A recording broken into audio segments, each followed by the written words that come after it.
maksiat lah tu. Ya, yang disuruh tu artinya taat lah tu. Ketahuilah hai talib, apa arti talib? Penuntut, ya, pelajar, penuntut. Itu namanya talib. Kalau seorang lelaki, talib. Kalau ramai, talibin. Kalau perempuan seorang, apa namanya? Talibah. Ya. Kalau ramai, talibat. Ba'alik ta, talibat katanya. Kalau dua, taliban. Dua ya, taliban. Ketahuilah hai talib bahawasanya agama itu terdiri dari dua bahagian. Itu namanya agama. Ada dua bahagian. Pertama, meninggalkan maksiat. Tak ada mencuri, tak ada berjudi, tak ada minum arak, tak ada berzina. Itu benda-benda yang dilarang oleh Allah Ta'ala, maksiat tu. Tak ada kita buat. Itu agama. Orang yang beragama, dia tidak akan membuat maksiat. Yang dilarang Tuhan, dia tak buat. Yang kedua, mengerjakan taat. Benda bukan kita buat tu, tapi disuruh Tuhan buatlah. Seperti sembahyang, seperti puasa di bulan Ramadan, seperti mengerjakan haji, seperti berzakat. Benda itu bukan kita saja nak buat, diperintah oleh Allah baru kita buat, ya. Itu namanya taat, mengerjakan taat. Itulah dia orang yang beragama. Orang yang beragama, dia mengerjakan sembahyang, dia puasa di bulan Ramadan, dia membayar zakat, dia mengerjakan haji dan sebagainya, ya. Antara dua tu, meninggalkan maksiat dan mengerjakan taat, yang mana lebih susah? Meninggalkan maksiat tu lebih susah daripada mengerjakan taat. Mengerjakan taat tu susah juga. Ngaji ni bukan senang. Taat tu, ya, senang kena ngaji tu. Susah. Tambah petang apa ni, macam-macam hal. Nak lenap, nak lenyap lah, nak kepekan lah, nak mancing lah, nak nahan bubu lah, macam-macam kerjanya. Susah. Tapi lebih susah lagi ya, menahan diri daripada melakukan maksiat. Ya. Lebih susah lagi meninggalkan ngumpat. Tambah ada berjumpa 4-5 orang tu. Ya, berbincang pula hal orang yang kita ketik tu macam. Kira nak ngumpat dia ajalah. Lebih susah tu, ya. Kalau ada orang tanya, mana Sanu-Sanu, dia tak ada sini, kita memang ketikkan dia macam. Dia ajar kopi tu, bukan dia nak ngaji pun, kata udah ngumpat. Ya.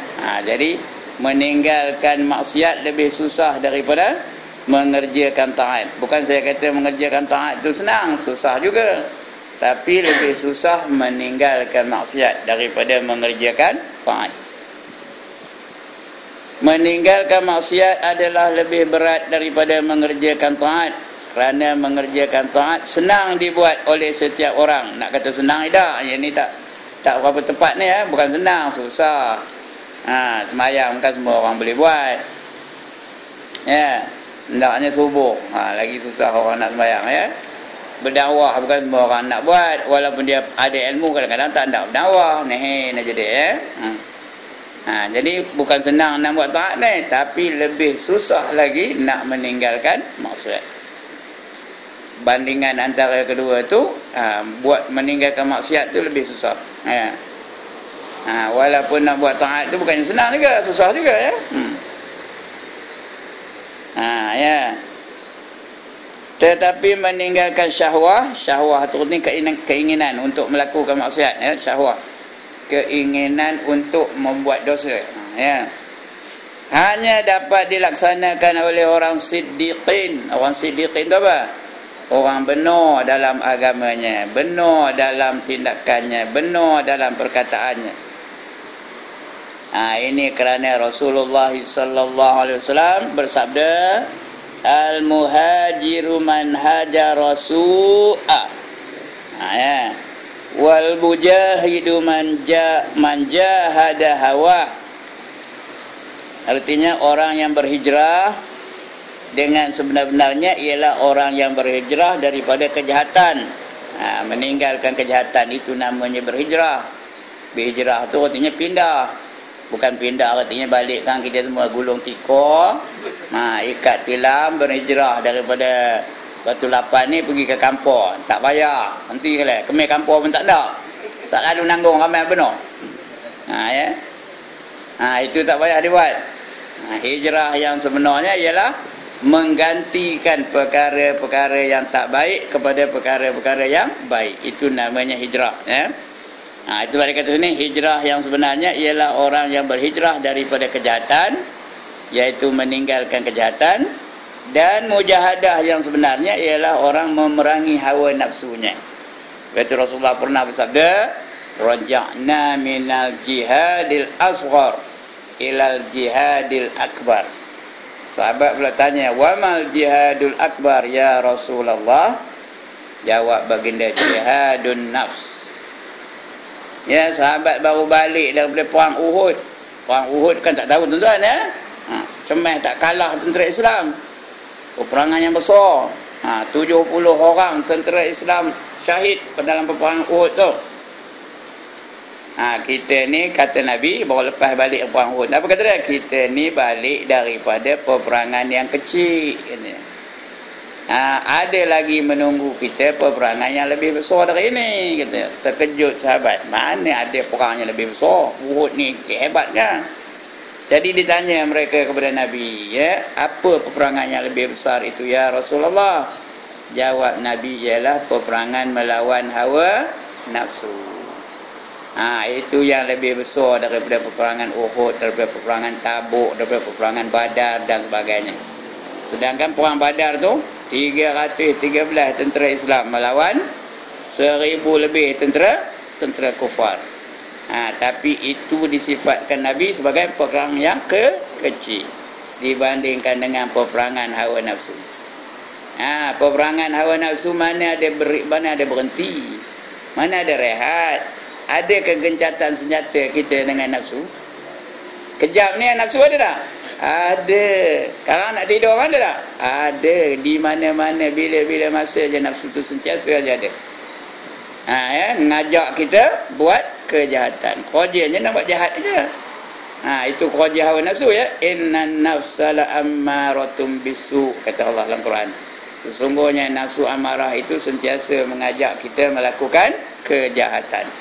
Nak lawan itulah. Tiap-tiap saat, tiap-tiap detik, tiap-tiap turun naik nafas kita sentiasa memerangi hawa nafsu.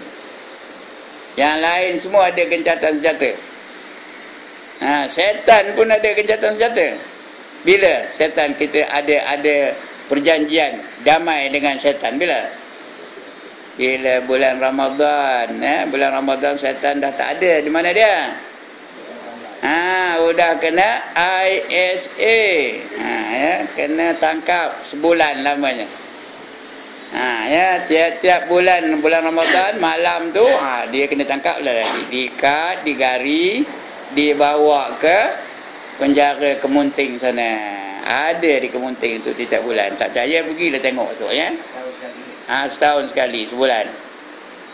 Itu setan. Tapi nafsu tetap dia bebas, tetap dia berleluasa untuk menyesatkan manusia supaya manusia mengikut dia, ya. Itu dia nafsu. Itu sebab kata ni al-muhajidu, orang yang berjihad, man jahada hawa, iaitu dia ialah melawan hawa nafsu dia. Orang yang berhijrah dengan sebenarnya ialah orang yang berhijrah daripada kejahatan, meninggalkan kejahatan. Dan orang yang mujahadah yang sebenarnya ialah orang yang memerangi hawa nafsunya. Ini dia punya pengenalan. Lepas tu baru kita belajar pelajaran yang pertama. Pasal yang pertama, cara meninggalkan maksiat yang zahir. Maksiat yang zahir itu maksiat yang dilakukan oleh anggota badan kita. Apa yang dibuat oleh badan kita itu maksiat zahir lah tu. Mata kita melakukan maksiat, telinga kita mendengar sesuatu yang maksiat, tangan kita membuat perkara-perkara yang haram, kaki kita pergi ke tempat yang haram, lidah kita berkata-kata yang haram. Itu semua maksiat anggota namanya.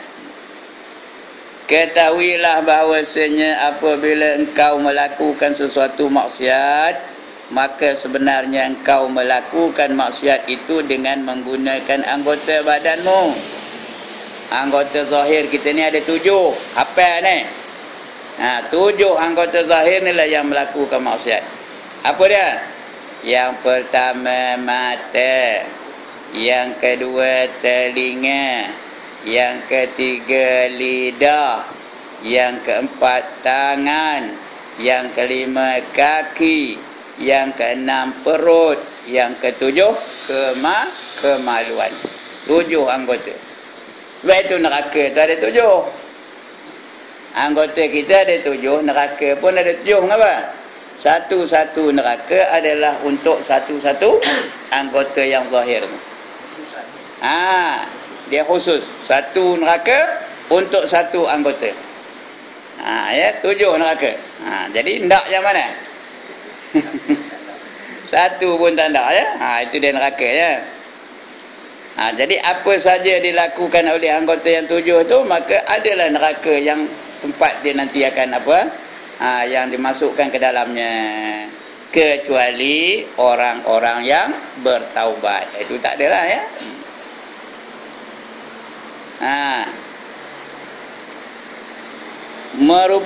Merupakan nikmat Allah. Anggota badan tu merupakan nikmat Allah. Mata tu nikmat, telinga tu nikmat, lidah tu nikmat, tangan tu nikmat, kaki tu nikmat, perut tu nikmat, kemaluan pun nikmat juga. Ya, bila kita buat sesuatu yang Allah murka dengan 7 anggota tu, bermakna maksiat tu ya. Mata tu Tuhan jadikan untuk apa? Kita salah gunakan dia macam. Telinga tu Tuhan jadikan untuk apa? Tangan tu Tuhan jadikan untuk apa? Tiba-tiba kita buat yang lain pula. Itu artinya kita melakukan maksiat tu. Ya. Sedangkan nikmat Allah itu dia ada 2 gunanya. Pertama untuk dunianya, yang kedua untuk akhiratnya. Mata tu untuk dunia macam mana? Dapat kita nampak jalan perusahaan kita, boleh kita nampak jalan ke tempat kerja kita, boleh kita nampak tempat perniagaan kita. Itu untuk dunia belaka tu. Boleh kita nampak barang-barang yang nak merosakkan kita, boleh kita nampak sesuatu yang boleh menjadi berbahaya kepada kita. Itu guna mata. Bangsa akhiratnya, dengan mata boleh kita gunakannya untuk melihat Al-Quran, boleh kita gunakan mata untuk melihat hadis, boleh kita gunakan mata untuk melihat isteri dan anak-anak kita, boleh kita gunakan mata itu untuk apa? Untuk melihat jalan ke masjid, untuk melihat jalan ke surau, untuk melihat jalan ke majlis ilmu. Itu guna mata. Tapi kalau kita salah guna, maknanya kita melakukan maksiat tu. Begitulah telinga. Bangsa dunianya, kita gunakan telinga tu untuk menyampaikan hajat kita. Kita dengar hajat orang tu ya, orang tu nak apa. Jadi kita sampaikan hajat dia dengan telinga lah. Kalau pekak bila nak menyampaikan hajat orang tu ya. Kita menjaga kedai, orang tu bak tepung 1 kilo katanya, mun tampilnya pekak macam mana? Apa baginya? Garam baginya. Bukan 1 kilo tu seguni baginya, pasal dia pekak. Ya. Itu guna telinga untuk menyempurnakan hajat orang kepada kita. Ya. Begitu juga kita nak menyampaikan hajat, tanya ada orang, tahu kita jawabnya. Nak ke mana tu Pak Saleh? Kata. Kalau dia telinganya elok, apa jawabnya? Nak pergi ke surau, ada ngaji petang ni, Ustaz Ibrahim datang ngajar katanya. Kalau telinga tak dengar, nak ke mana tu Pak Saleh? Apa jawabnya? Teman belum makan lagi katanya. Lain jawabnya. Itu guna untuk bangsa dunia ya. Untuk bangsa akhirat, apa guna telinga? Dapat mendengar alunan bacaan Al-Quranul Karim, dapat mendengar pembacaan hadis-hadis Nabi sallallahu alaihi wasallam, dapat mendengar pengajian dan pengajaran daripada guru-guru, dapat mendengar macam-macam lah ya, ilmu yang memberi manfaat dan sebagainya. Itu guna telinga. Tapi kalau salah guna, macam mana salah guna? Dia mendengar orang ngumpat, dia mendengar orang nyanyi, dia mendengar orang carut, dia mendengar orang orang berbohong. Itu salah guna lah namanya. Begitulah tangan, kaki, perut, kemaluan ya. Dia tu ada guna untuk dunia, ada guna untuk akhirat. Jadi yang dikehendaki guna tu untuk dunia pun boleh, untuk akhirat pun boleh, ya. Yang salahnya salah guna, itu yang salahnya. Untuk dunia pun tak betul, tak dapat dunia yang dikehendaki, lebih-lebih lagi untuk akhirat tak ada apa faedahnya. Itu yang datang dosa tu. Baik. Mana ke dia tadi? Badanmu yang merupakan nikmat Allah dianugerahkannya kepadamu. Dia merupakan nikmat. Telinga tu nikmat, mata tu nikmat, tangan tu nikmat, kaki tu nikmat, perut tu nikmat, kemaluan pun nikmat. Ya, cuma kita selalunya tak sedar nikmat tu sebagai nikmat. Kita ambil perasan gitu je. We just take for granted, kata orang putih, ya. Nikmat yang Allah beri tu kita tak ada ambil berat. Bila kita sedar nikmat tu sebagai nikmat, bila udah hilang baru sedar. Bila sedar mata tu sebagai nikmat, bila udah buta, udah merabih, baru sedar, oi nikmat sayang ya. Aku dulu tengah nampak tu malas ngaji Quran, baru nyesal. Tengah nampak tu aku malas pergi ke masjid, nari dah tak nampak jalan ke masjid, aku tak nampak kata. Bila udah hilang baru. Telinga pun begitu juga. Bila udah pekak baru sedar telinga tu adalah satu nikmat yang sangat besar. Ya. Begitu juga kaki. Bila sedar kaki tu nikmat, bila udah lumpuh, dah tak lalu berjalan. Cuba tengok orang lumpuh tu, biasanya dia duduk di mana? Dalam rumah dia, mana duduknya? Dekat pintu, nengok orang lalu lalang. Ya ke tak? Carilah orang yang lumpuh tu, biasanya dia duduk dekat pintu je, nengok orang tu lalu lalang. Mana tu? Ke masjid ke? Kata kita tengah lalu ni. Pergilah, teman dah tak lalu kata. Masa tengah lalu orang tak siap pula tu. Ya ke tak cakap saya ni? Ya. Itu dia. Begitulah juga tangan, kaki dan sebagainya, ya. Jadi maknanya nikmat yang Allah anugerahkan kepada kita, ya, yang salah satu nikmat, dan nikmat itu semuanya banyak berbenar, langsung tak terbilang di kita. Dan dia menggunakannya mengikut amanah yang diberikan kepadamu, ya. Dianugerahi Allah kepadamu, dan menggunakannya adalah amanah yang diberi kepada kamu. Jadi ketika engkau menggunakan anggotamu untuk melakukan maksiat, bermakna engkau telah menyalahgunakan nikmat yang dianugerahkan. Allah dah bagi mata untuk sesuatu tujuan, kita salah gunakan. Jadi artinya kita menyeleweng daripada kehendak Allah Ta'ala, dan mengkhianati terhadap amanah yang diberikan. Maknanya kita tak jujur dengan Allah, kita dah khianat dengan Allah, kita dah menyeleweng daripada amanah yang Allah anugerahkan kepada kita. Mengkhianati terhadap amanah yang diberikan. Dan anggotamu adalah rakyatmu, maka hendaklah engkau berfikir baik-baik bagaimana sepatutnya engkau menjaganya.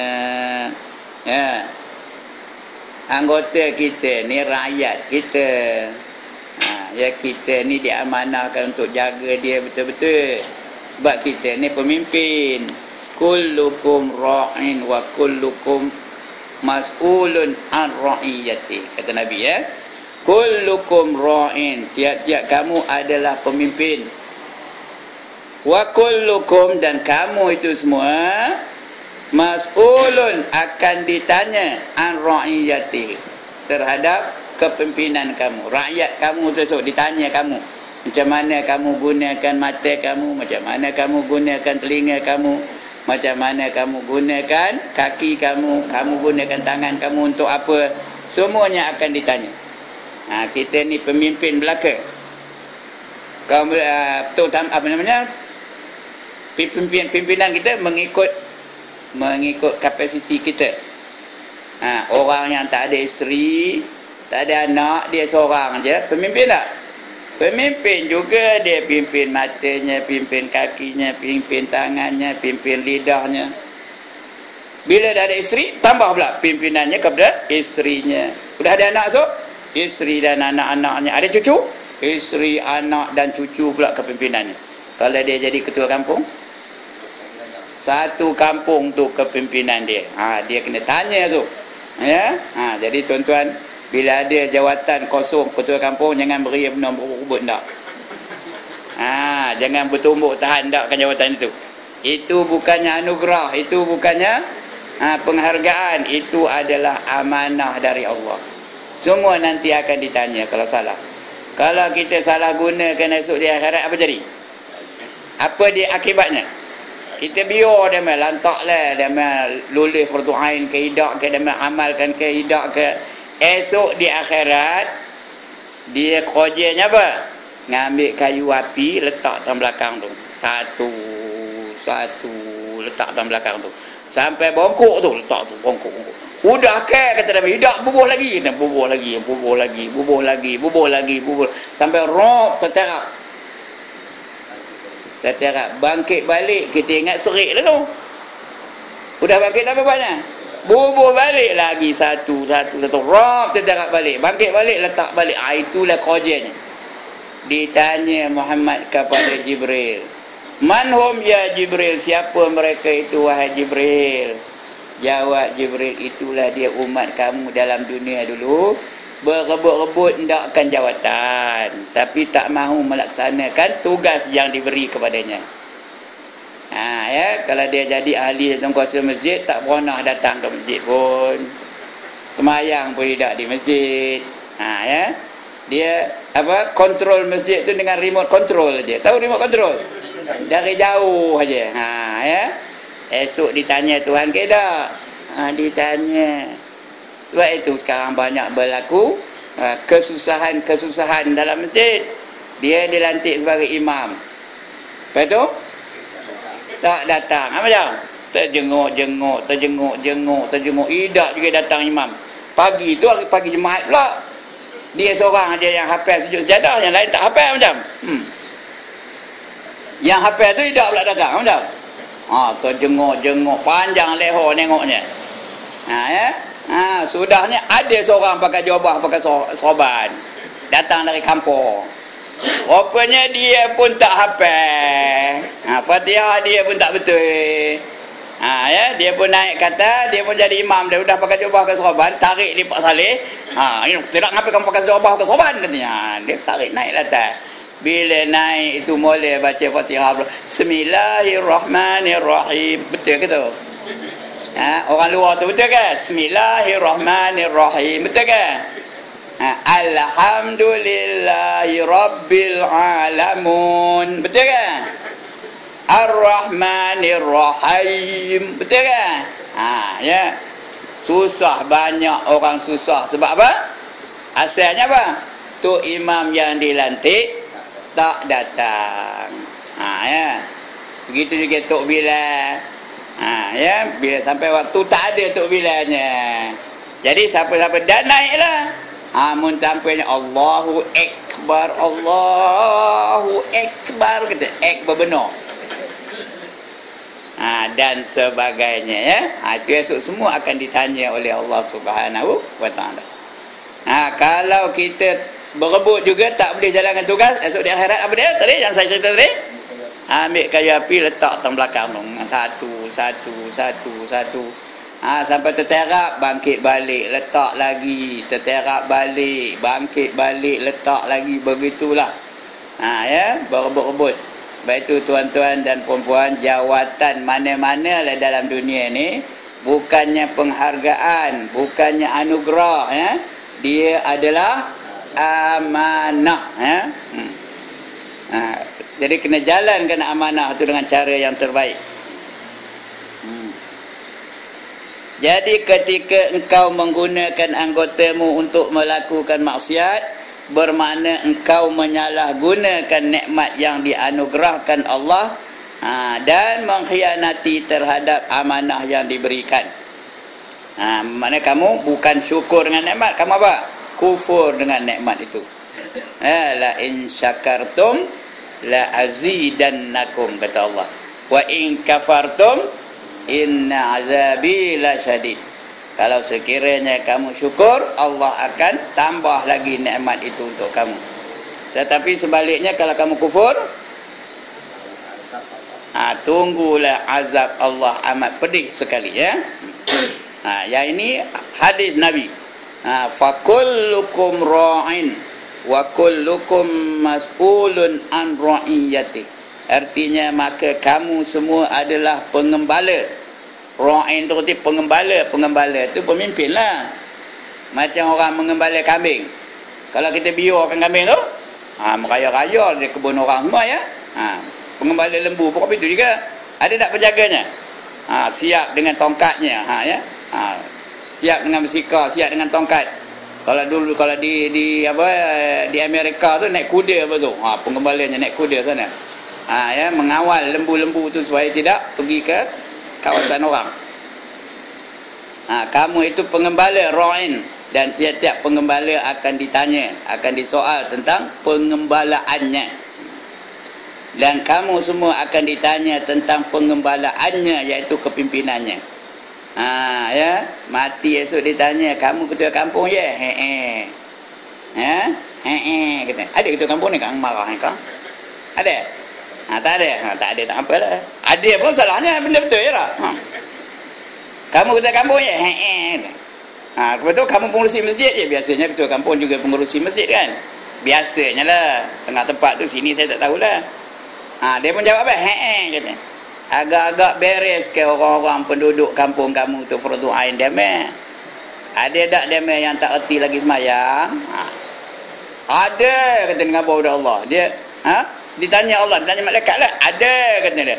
Dia takbir pun pusing-pusing tangannya, kata. Ya. Kenapa kamu biarkan? Tanya Tuhan, apa nak jawab? Kenapa kamu biarkan, kata. Ada tak kamu atur program-program supaya penduduk lepas fardu ainnya? Ada tak orang tak erti lagi macam Quran? Kenapa kamu biarkan? Ada tak kamu program-program supaya penduduk kampung kamu boleh membaca Al-Quran? Apa nak jawab? Esok siap lah. Dentum budak itu lepas dentum tu, belum tu apa lagi, dentum dulu, dentum.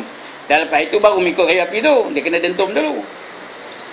Pasal hari ini tuan-tuan dan puan-puan, banyak berlaku. Bukan saja dia tak melepaskan fardu ain kampungnya, malahan ada juga masjid-masjid yang melarang orang-orang ustaz-ustaz mengajar fardu ain. Berlaku di setengah masjid. Ada satu ustaz tu dah duduk di meja. Datang sia-sia tu menahan, tak bagi dia ngajar. Ya, baru ini dah, lebih hampir bulan. Sudah duduk, datang sia-sia masjid tu. Ustaz tak boleh ngajar sini, katanya. Sebab ustaz ni banyak cerita politik, katanya. Itu yang tak bagi ngajar tu. Dia kecoh lah, orang jemaah lain ngamuk lah. Ya. Sampai ada yang dah megang tu. Itu yang berlaku di satu tempat. Jangan tanya mana, ada tempatnya. Bukan kampung. Ada lain dari kampung, ya. Ustaz tu semua orang kenal. Siapa tak kenal? Dia janggutnya besar panjang, siapa? Ustaz Taliban. Kenal Ustaz Taliban? Ya Allah, tak kenal. Mana pula Kuala pula? Ya Allah, Ustaz Nur Azli Musa. Bila pula Kualanya, di Ipoh duduknya, di Tasik. Ya. Ya. Dia dulu kerja di Kuala. Hari dia duduk di Tasik. Udah duduk kawan tu. Dia pun ngabar, saya ada tauliah, sultan yang bagi tauliah ni. Mikir nak melawan kuasa sultan ke, katanya. Bertengkar-tengkar, ya. Sudahnya tak dapat juga, ya. Itu dah kerana mereka berkuasa di masjid itu. Begitulah, ya. Jadi agak-agak esok ditanya Tuhan tak? Orang yang buang-buang tok guru tu ditanya Tuhan ke tak? Ditanya, ya.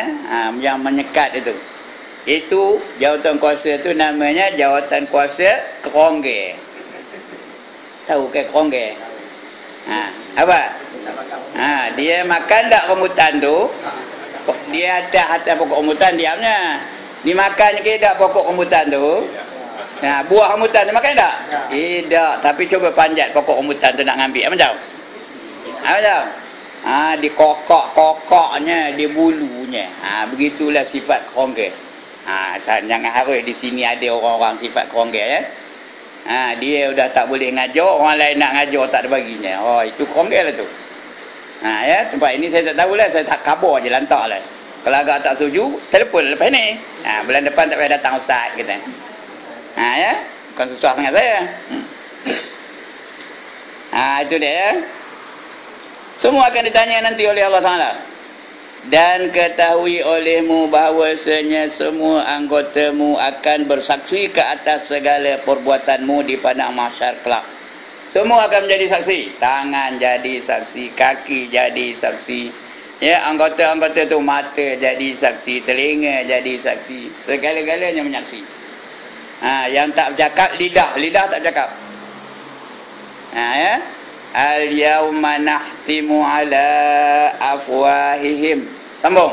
Wa tukallimuna aydihim. Lagi. Wa tashhadu arjuluhum bima kanu yaksibun. Pada hari itu mulut-mulut mereka akan dipateri. Apa kata dipateri? Disil. Ya. Ditutup, dikunci.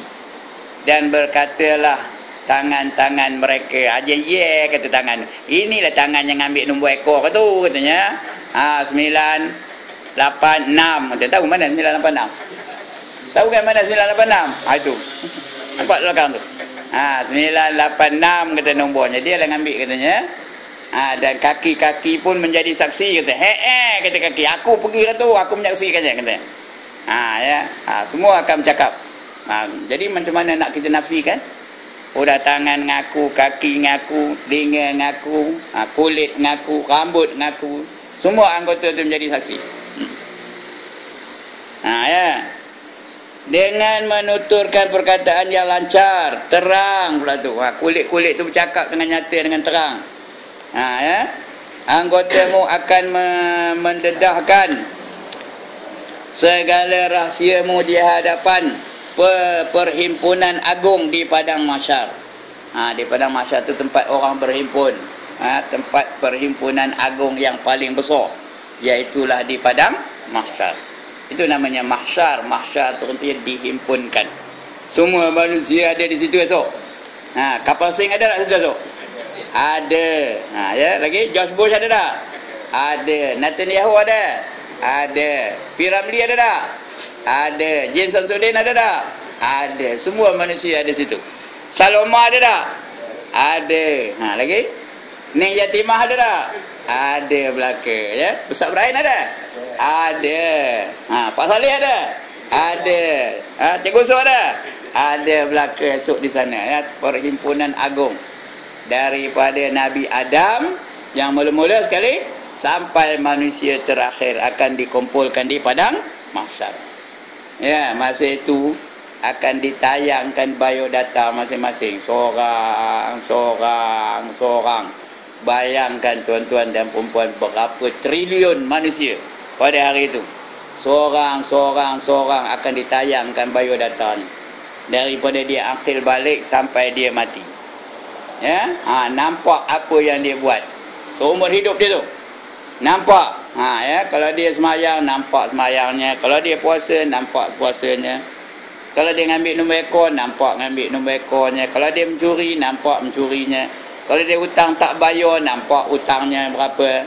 Kalau dia nuang kedai runcit, nampak berapa tuangnya. Kalau dia minum arak, nampak araknya. Ya, kalau dia berzina, lagi nampak dia tengah berzina. Punyalah malunya orang berzina tu ya. Punyalah malu, gugur segala daging-dagingnya. Ya, tinggal tulang aja, tulang muka tu. Kenapa? Terlalu malu kerana biodata dia semua orang tengok. George Washington tengok, Napoleon Bonaparte tengok, Sultan Alauddin Riayat Shah tengok, Sultan Mansur Shah tengok, Megat Terawih tengok. Kenal orang-orang ni. Hang tua nengok, hang jebat nengok, hang leki nengok, hang lekiu nengok, Tun Teja pun nengok. Punyalah malunya pada ketika itu. Ini bukan melawak ni, betul ni ya. Ini benar-benar benar sebenarnya. Kecuali orang yang bertaubat, iaitu tak ada keluar. Orang yang bertaubat dikecualikan, dipadam. Dia dah taubat, diterima Tuhan taubatnya. Ya. Didelete-kan. Tahu apa delete? Dipadamkan. Malaikat ambil liquid paper, padam.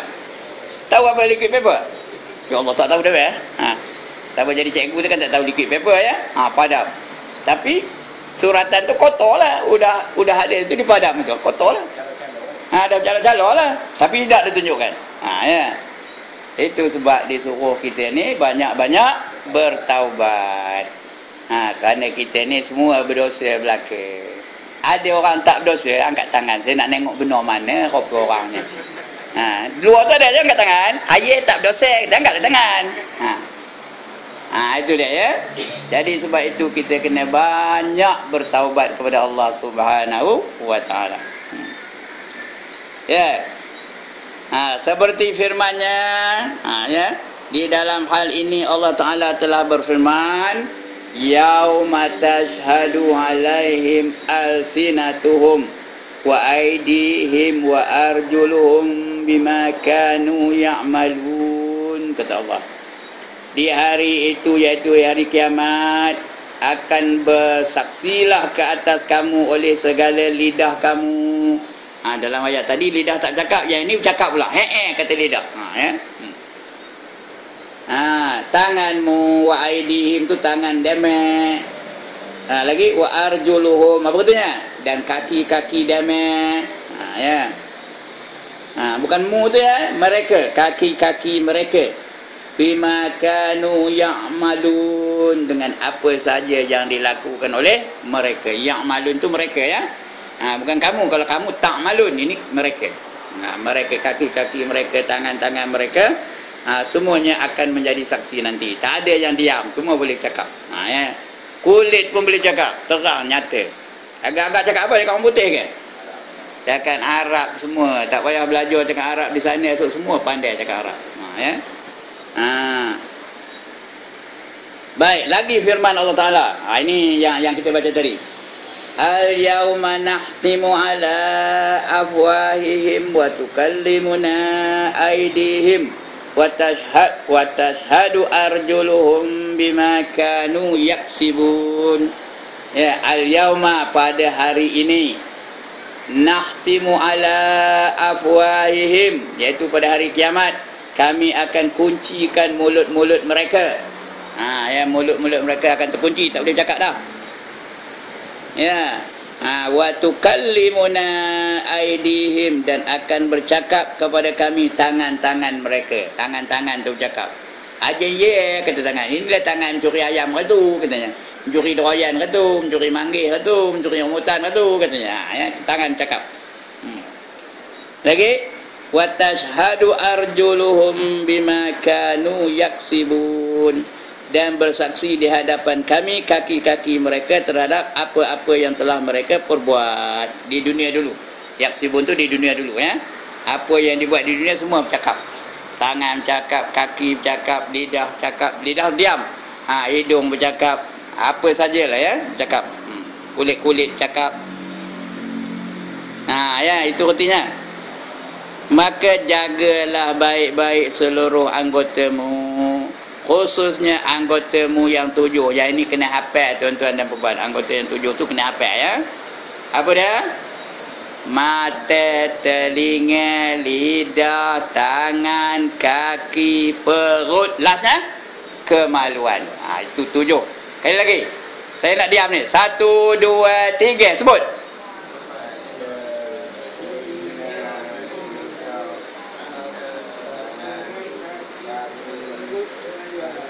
Okey, betul tu ya.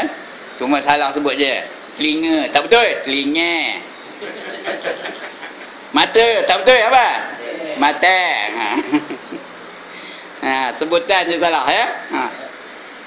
Kita orang Perak cakap macam orang Perak lah. Kan orang Perak cakap macam orang Pulau Pinang pula. Tahu? Orang Perak ni dia ke mana pergi tu mesti mempertahankan keperakannya. Cuba tengok saya ceramah di mana bukan itulah. Ini bukan wajib ya, saja aja nak ngabur kepada tuan-tuan dan puan. Jadi 7 anggota tu pelihara sungguh-sungguh ya. khususnya anggotamu yang 7, kerana pintu neraka itu 7 pula. 1 untuk mata, 1 neraka untuk telinga, 1 neraka untuk lidah, 1 neraka untuk tangan, 1 neraka untuk kaki, 1 neraka untuk perut, dan 1 neraka untuk kemaluan. 7 neraka tu 1 untuk 1. Dan telah ditentukan setiap pintu itu untuk dimasuki oleh kumpulan yang telah melakukan perbuatan maksiat. Kumpulan ngumpat, dia dah pergi masuk satu neraka. Kerana lidahnya mengumpat je kerjanya. Semua masuk situ ya. Semua masuk situ. Kumpulan mengumpat. Ya. Kumpulan nengok apa? Nengok video lucah, dia masuk. Ya, dalam satu kumpulan video lucah belakang. Dia nengok orang bercium dalam itu. Nengok orang berzina, nengok orang buat tu. Nengok pun dia terbeliak mati. Esok ada satu neraka untuk itu aja. Lagi? Kumpulan apa lagi? Kumpulan pencuri, dia akan masuk dalam neraka. Tu geng-geng itu lagi, orang curi lagi, menggunakan tangan tu buat maksiat. Ya. Lagi? Kumpulan apa? Kumpulan apa lagi? Kumpulan pergi ke karaoke, dia nari je kerjanya. Esok ada tempatnya. Ada tempat neraka untuk orang-orang nari. Kamu nari di mana? Teman nari di Ipoh. Yang kamu nari di mana? Teman dia tak nyentuh alang. Ada ke tuan-tuan alang tempat nari? Ada karaoke ke? Tak ada tak? Betul Gajah ada? Di mana? Ya, ada tempatnya. Situlah esok. Ya. Mana? Batu 7? Yang teronok? Ada? Esok siap lah tu orang situ esok. Sana lah pergi tu. Ya. Tengoklah dosanya dengan kaki ke, dengan tangan ke, dengan telinga ke, dengan mata ke, dengan lidah ke. Ada satu neraka untuknya. Ya. Mana kedai dia? Untuk dimasukkan oleh kumpulan yang telah melakukan perbuatan maksiat dengan salah satu antara 7 anggota badannya, iaitu mata, telinga, lidah, perut, kemaluan, tangan dan kaki. Baik, itu 7 anggota. Kemudian kita belajar satu-satu. Ya, menjaga mata, lepas itu menjaga telinga, lepas itu menjaga lidah, lepas itu menjaga apa? Lepas lidah apa? Banyak lidah ni, panjang lidah ni. Iaitu menjaga lepas lidah apa? Menjaga lidah lepas lidah. Banyak lagi lidah aja. Lidah ni kalau kita baca dalam Ihya Ulumuddin atau Mau'izatul Mukminin, bimbingan mukminin, kita akan dapati ada 20 perkara yang boleh menyebabkan kita berdosa dilakukan oleh lidah kita. 20 benda. Baca kitab namanya Bimbingan Mukminin.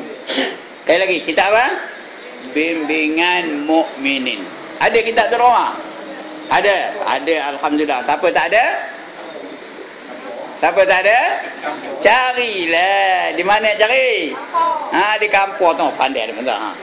Orang sini tak jawab tu. Memang takut nak pergi kampung tu. Carilah di kampung. Nama kitabnya Bimbingan Mukminin. Ya, ada 20 sebab yang boleh menyebabkan kita masuk dalam neraka, ya. Disebabkan oleh lidah. Yang keempat, menjaga perut. Menjaga perut, ya, iaitu jaga jangan bagi makan benda-benda haram. Lagi jangan bagi makan benda-benda yang syubhah. Benda yang kita makan tu kena jaga. Ya. Ataupun sumber kita mendapatkan makanan itu, yang kita makan tu halal. Kita makan ayam, kita makan kambing, kita makan nasi, kita makan udang galah, halal tu. Tapi sumbernya dari mana? Dari rasuah. Dapat rasuah, beli udang galah, makan isteri dan anak-anaknya macam.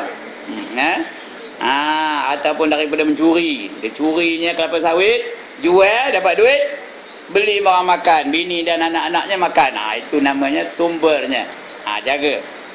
Jangan makan benda yang haram dan jangan makan benda yang syubhah.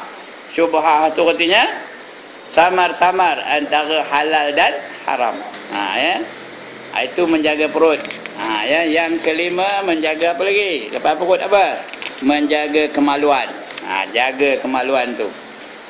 kecuali ke atas isteri-isteri mereka dan juga hamba-hamba mereka. Kalau kita jaga betul-betul, itulah dia orang yang beruntung, ya. Qad aflahal mu'minun. Ujung tu allazina hum li furujihim hafizun, kata tengah-tengah, ya. Mereka yang memelihara kemaluan mereka daripada perkara-perkara yang haram. Ya, jaga kemaluan tu. Lagi yang keenam, menjaga dua tangan, dan yang ketujuh menjaga dua kaki. Itu 7 perkara yang kita kena lakukan. Jadi insya-Allah kita akan baca nanti macam mana nak menjaga mata. Ya. Tangan tak ada macam lidah yang banyak sekali lidah, ya. Tangan sikit benar. Entahlah, itu kalau nak tahu buatlah dosa lidah. Tahulah besar mana nerakanya. Itu sebab kata Nabi, jangan banyak bercakap. Ya, jangan banyak bercakap.